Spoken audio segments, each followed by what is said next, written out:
নমস্কার বন্ধুরা, আম ফুরিয়ে যাওয়ার আগেই বাড়িতে তৈরি করে নাও বাজারের মতো পারফেক্ট আমসত্ত্ব। তো এই আমসত্ত্ব বানানোটা কিন্তু একেবারেই সহজ। আর এখন যেহেতু আমের সিজন, এই আমের সিজনে তোমরা যদি আমসত্ত্ব বানিয়ে রাখতে পারো তাহলে কিন্তু বছর ভোর তোমরা খেতে পারবে। এখানে আমি আমের কাঁধ বের করে নিয়েছি, আর এখানে প্রায় আমার 1 কেজির মতো আম আছে, কিংবা তার থেকে বেশি। আমি এটা মেপে নিইনি।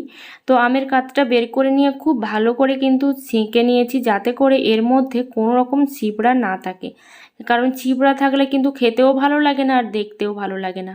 তো এই যে দেখো, এখানে আমি আগে কিছুটা বানাচ্ছিলাম, তো তারপরে দেখলাম যে না, এটাও আমি তৈরি করে নিয়েছি, তো সেই জন্য কিন্তু এটাও এর মধ্যে দিয়ে দিলাম। আর এটার মধ্যে কিন্তু কোনো রকম জল আমি দিইনি, যেহেতু একেবারেই পাকা আম, তো সেই জন্য কিন্তু এরকমভাবে এটা কিন্তু লিকুইড তৈরি হয়ে গেছে। তো এটা কিন্তু আস্তে আস্তে জাল দিয়ে তবেই কিন্তু এটাকে গাঢ় করতে হবে। তারপরে দেখো, এখন আমি দিয়ে দিলাম চিনি। আর চিনিটা কিন্তু 100 গ্রাম চিনিও আমি এখানে দিইনি, কারণ যেহেতু আমটা একেবারেই মিষ্টি, তো সেই জন্য কিন্তু চিনিটা 100 গ্রামেরও কম দিয়েছি। তারপরে দিয়ে দিলাম নুন। তো নুন দিলে একটু টেস্ট ভালো আসে, তো সেই জন্য নুনটা দিয়ে দিলাম।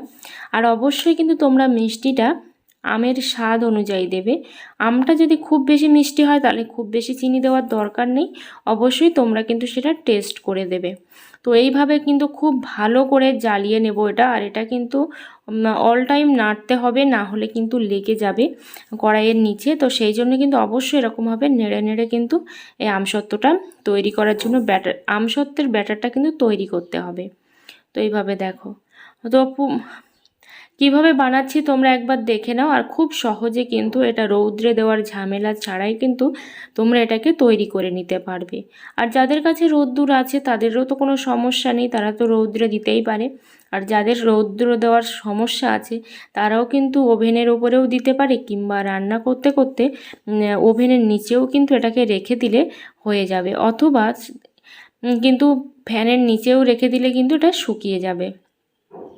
তবে রৌদ্রে দিলে কিন্তু ঘনত্বটা একটু হালকা করলেও হবে, কিন্তু যদি আমরা ঘরের মধ্যে শুকোতে চেষ্টা করি তাহলে কিন্তু এই ব্যাটারটা বা ঘনত্বটা কিন্তু অনেকটাই গাঢ় করতে হবে, না হলে কিন্তু কাঁচাই থাকবে।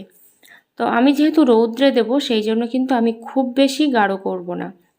তো এভাবে নেড়ে চেড়ে দেখো, আমি কিন্তু খুব ভালো করে ফুটিয়ে নেব। আর এভাবেই কিন্তু ফুটতে থাকবে বেশ কিছুক্ষণ। তারপর তোমাদেরকে দেখাচ্ছি যে আমি ঠিক কীরকম ঘনত্বে এটা রাখবো।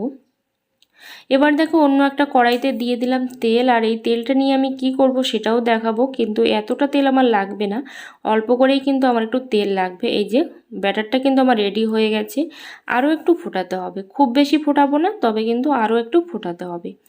আর এইভাবে যদি তোমরা আমসত্ত্ব তৈরি করে নাও তোমরা কিন্তু বছর ভোর এটাকে সংরক্ষণ করতে পারবে। তো যে তেলটা আমি কড়াইতে গরম করেছিলাম তার থেকে একটু তেল নিয়ে আমি একটা সরার উপরে দিয়ে দিলাম। তোমরা এখানে চাইলে থালার উপরেও দিতে পারো, কিন্তু থালার থেকে আমার মনে হয় সরার উপরে দিলে খুব তাড়াতাড়ি কিন্তু আমসত্ত্বটা তোলা যায়। তো এইভাবে তেলটা আমি খুব ভালো করে মাখিয়ে নিলাম। আর গরম তেল দেওয়ার কারণ হচ্ছে, গরম তেল দিলে এটা কিন্তু তেল গন্ধ বের হয় না, তো সেই জন্যই কিন্তু গরম তেল দিলাম। আর কাঁচা তেল দিলে কিন্তু তেলটা গন্ধ বের হয়, সেই জন্য আমি কাঁচা তেলটা দিইনি। তো একটা বেগুনের যে মোটা হয় তাই দিয়ে কিন্তু আমি ভালো করে লাগিয়ে নিচ্ছি। তোমাদের কাছে যদি ব্রাশ থাকে, অয়েল ব্রাশ, তাহলে কিন্তু সেটা দিয়েও ব্রাশ করে নিতে পারো।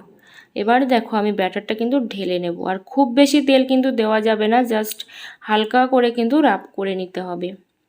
এবার দেখো, আমি ব্যাটারটা ঢেলে নিলাম। আর খুব সুন্দর কিন্তু হয়েছে ব্যাটারটা, দেখো ঠিক এরকম পর্যায়ে কিন্তু রেখে দিতে হবে। যেহেতু আমি রৌদ্রে দেবো সেই জন্য একটু হালকা করেছি। আর তোমরা যদি ঘরেতেই শুকাতে চাও তাহলে কিন্তু আরও একটু ঘনত্ব করতে হবে বা গাঢ় করতে হবে, তাহলে খুব সহজেই কিন্তু এটাকে টেনে নেবে।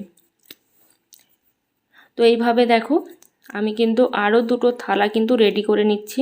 এখানে আরও একটা যে সরা রেডি করেছিলাম তাতেও দিয়ে দিচ্ছি, যদি আরও একটা থালা প্রয়োজন হয় তাতেও কিন্তু দিয়ে দেব।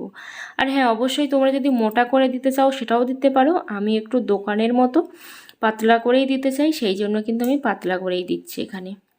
আর সরাতে দেওয়ার ফলে খুব সহজে কিন্তু শুকিয়েও যাবে আর তোলাও যাবে। তো এই যে দেখো, আমি কিন্তু এখন রোদ্দুরে দিয়ে দিয়েছি। তোমাদের কাছে রোদ্দুর না থাকলে তোমরা কিন্তু ঘরে ফ্যানের নিচেতেও দিতে পারো। তো কতক্ষণে শুকায় ততক্ষণে কিন্তু আমি তোমাদেরকে এটা দেখাবো যে তারপরে তুলে যে কতটা পারফেক্ট হলো এই আমসত্ত্বটা। এই যে দেখো আমি কিন্তু তুলে নিয়েছি, আর এতটাই টেস্টি হয়েছিল যে এক সাইড থেকে আমি একটু তুলে কিন্তু খেয়েও ফেলেছি, কারণ এতটাই টেস্টি হয়েছিল। আজ এই দেখো কত সুন্দরভাবে উঠে গেল, সরাই দিলে কিন্তু এটাই সুবিধা হয়। তো এটা আমি কিন্তু এবার শেপ দিয়ে কেটে নেব। দেখতেই পাচ্ছ কত সুন্দর হয়েছে আমসত্ত্বটা, আর ভীষণ কিন্তু টেস্টিও হয়েছে। তো এরকম টেস্টি আমসত্ত্ব বানাতে গেলে অবশ্যই বাড়িতে তোমরা কিন্তু বানাতে পারো, কোনো রকম ঝামেলা ছাড়াই। আর কোনো রকম কষ্ট বা ঝামেলা কিন্তু আমি একটুও করিনি, তার মধ্যে কিন্তু বানিয়ে নিলাম। এবার ছোট ছোট শেপ দিয়ে কিন্তু নিয়ে কেটে নেব, যাতে করে আমি বছরভর সংরক্ষণ করতে পারি। তোমরা তোমাদের শেপ অনুযায়ী কিন্তু কেটে নিতে পারবে। আর যদি ভিডিওটা একটুও ভালো লেগে থাকে অবশ্যই একটা কমেন্ট লাইক করে দিও। আর চ্যানেলে নতুন বন্ধু হয়ে থাকলে অবশ্যই চ্যানেলটা সাবস্ক্রাইব করে পাশে থেকো। অল নোটিফিকেশানটি অন করে দিও নিত্য নতুন ভিডিও পাওয়ার জন্য। আর যারা অলরেডি চ্যানেলটা সাবস্ক্রাইব করে দিয়েছো সবাইকে জানাই অসংখ্য অসংখ্য ধন্যবাদ। তো এই যে দেখো আমার কিন্তু আমসত্ত্বটা একেবারেই রেডি। আর এটা খাওয়ার জন্য যেমন রেডি, তেমন কিন্তু বছর ভোর এটাকে সংরক্ষণ করা যাবে, কোনো রকম ফ্রিজের কিন্তু প্রয়োজন হবে না।